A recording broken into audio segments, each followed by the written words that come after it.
অভিষেক ব্যানার্জি ঘনিষ্ঠ প্রভাবশালী নেতা তথা ফলতা তৃণমূল প্রার্থী জাহাঙ্গীর খানের বাড়ির কাছে গিয়ে হুঁশিয়ারি দিয়ে এসেছিলেন উত্তরপ্রদেশের ক্যাডারের আইপিএস অফিসার অজয় পাল সিং। অভিষেকের ডায়মন্ড হারবারের পুলিশ পর্যবেক্ষক হিসাবে এই দাবাং আইপিএসকে নিয়োগ করেছে নির্বাচন কমিশন। আর এই হুঁশিয়ারির পর চুপ করে বসে থাকেননি অভিষেক ঘনিষ্ঠ জাহাঙ্গীর খান। পিছনে অভিষেকের ছবি ঝোলানো রয়েছে। নিজের অফিসে বসে সংবাদ সংস্থাকে দেওয়ার সাক্ষাৎকারে এই জাহাঙ্গীর খান জানান, দুপুর ৩টের সময় সে এখানে পার্টি অফিসে এসে আমার নিরাপত্তা নিয়ে ভয় দেখানোর চেষ্টা করে। তারপর সে গিয়ে আমার পরিবারকেও ভয় দেখাতে চায়। এটা কি কোনো পুলিশ অবজারভারের কাজ? তার কিছু বলার থাকলে সে এসপি বা আইসিকে বলবে। নির্বাচন কমিশনের এমন কোনো নিয়ম নেই যে পুলিশ অবজারভার বাড়িতে গিয়ে মানুষকে ভয় দেখাতে পারে। বিজেপিকে সাহায্য করার জন্য এরা বেআইনি কাজ করছে। ওরা তৃণমূল কর্মী আর নেতাদের ভয় দেখানোর চেষ্টা করছে, কারণ ওরা জানে ওরা জিততে পারবে না। কিন্তু আমরা ভয় পাই না।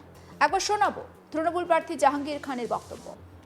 দেখুন, কালকের বেলা 3টের সময় আমার এই পার্টি অফিসে এসেছিল, এসে আমার সিকিউরিটিকে ধমকানোর চেষ্টা করেছে এবং অ্যারেস্ট করার ধমকি দিয়েছে।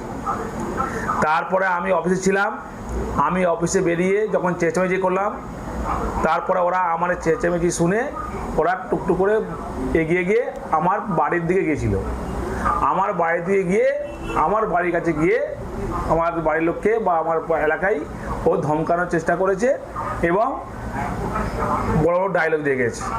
কিন্তু একটা পুলিশ অবজারভারের এটা কাজ নয়। ইলেকশন কমিশনার এই নিয়ম করেনি, রুলস করেনি যে একটা পুলিশ অবজারভার কারোর বাড়ি থেকে নিজে সরাসরি উপস্থিত থেকে ধমকানো চমকানোর এটা কোনো নিয়ম নেই।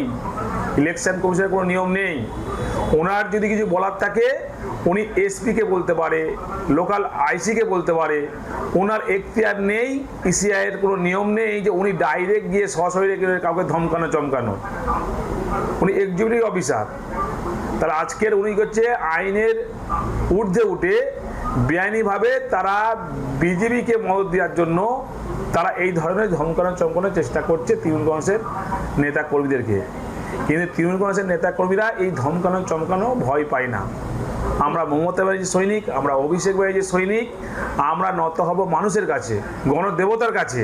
কোনো দিল্লির পুলিশ, দিল্লির দালাল, বিজেপির দালালের কাছে আমরা মাথা নত করবো না। টোটালটা পরিকল্পিতভাবে, কারণ ফলতায় বিজেপির পায়ের তলায় মাটি নেই, কোনো সাধারণ একটা মানুষ নেই, কোনো কর্মী নেই, বুথ এজেন্ট দেওয়ার মনের মতো ক্ষমতা নেই।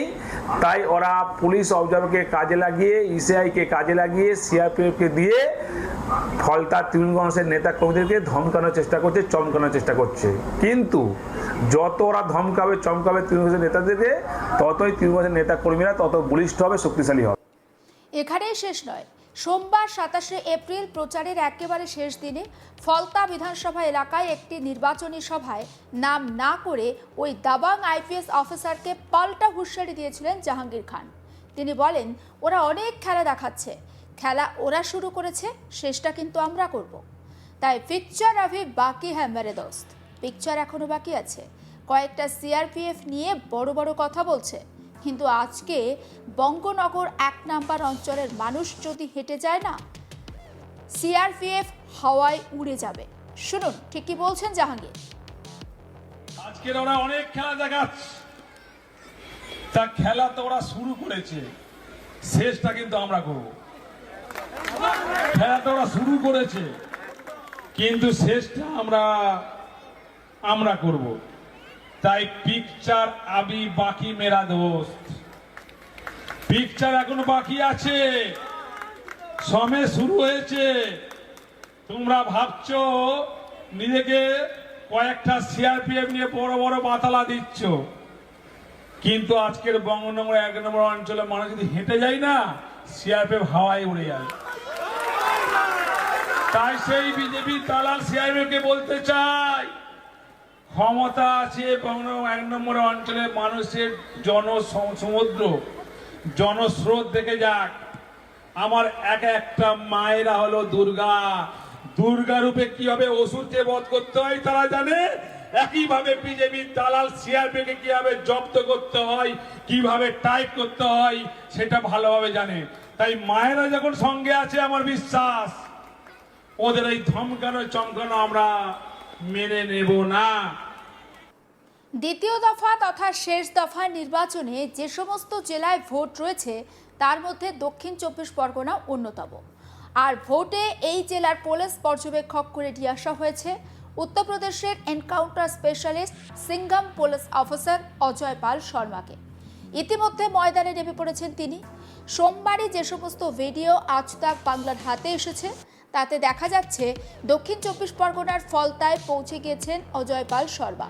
তৃণমূল নেতা তথা ফলতা তৃণমূল প্রার্থী জাহাঙ্গীর খানের নাম করে রীতিমতো হুঁশিয়ারির সুরে কথা বলতে দেখা যায় তাকে। প্রকাশ্যে ওই পুলিশ কর্তাকে বলতে শোনা যায়, আশেপাশে যত লোক আছে ভালো করে বুঝে নাও, যদি কেউ বদমাইশি করেছ তাহলে তাদের ভালো করে চিকিৎসা করা হবে। যদিও কোনো খবর বা যদি কোনো খবর আসে যে কেউ কাউকে বিরক্ত করার চেষ্টা করেছে তাহলে তাদের ভালো করে খবর নেব। শোনাবো অজয় পাল শর্মা ঠিক কি বলেছেন সেই বক্তব্য। आसपास के जितने भी लोग हैं अच्छी तरह से समझ लें कि अगर किसी ने बदमाशी करी तो उनका कायदे से इलाज किया जाएगा। फिर अगर कहीं से खबर आ गई कि किसी ने कोई खुराफात करने की, किसी को परेशान करने की कोशिश की है तो फिर उसकी खबर फिर अच्छे से लेंगे हम। ये जहांगीर के घर वाले भी खड़े हैं, उसको बता देना कायदे से। ये बार बार जो खबरें आ रही हैं कि उसके लोग धमका रहे हैं तो फिर अच्छे से खबर लेंगे, फिर बाद में रोना पछताना मत। तो फिर उसकी खबर फिर अच्छे से लेंगे हम। ये जहांगीर के घर वाले भी खड़े हैं, उसको बता देना कायदे से। ये बार बार जो खबरें आ रही हैं कि उसके लोग धमका रहे हैं तो फिर अच्छे से खबर लेंगे। এলাকার বাসিন্দাদের সঙ্গে কথা বলেন অজয় পাল শর্মা। একটি ভিডিওতে দেখা যায় এলাকার এক ব্যক্তির সঙ্গে কথা বলার সময় অজয় পাল শর্মা বলছেন, ভালোভাবে জিজ্ঞাসা করছি, বুঝতে পারছো না? উত্তরে ওই ব্যক্তি বলেন, আরে না জানলে কিভাবে বলবো। এরপরে অজয় পাল শর্মার সঙ্গে থাকা এক ব্যক্তি বলেন, ভদ্রভাবে কথা বলুন। শোনাবো সেই বক্তব্য। अरे नहीं पता हम कैसे बताएं। ऐसे कैसे बोल रहा हूँ? ऐसे कैसे बोल रहा है? नहीं पता हम ऐसे क्यों बोल रहा था तुम? पोलाइटली बोलो, भद्र में बोलो। हमें नहीं पता हम कैसे। हमें नहीं पता उसका वो कहाँ रहता है, वो नहीं पता। यहाँ रहता है। उसका मोबाइल नंबर क्या है? उसको कहीं तो होगा मोबाइल नंबर। हाँ नोट करिएगा मोबाइल नंबर। नाम भी शांत है। हाथ से घबरा करो। অন্যান্য একাধিক বিষয়েও কথা বলেছেন অজয় পাল শর্মা, সেই বক্তব্য শোনাবো।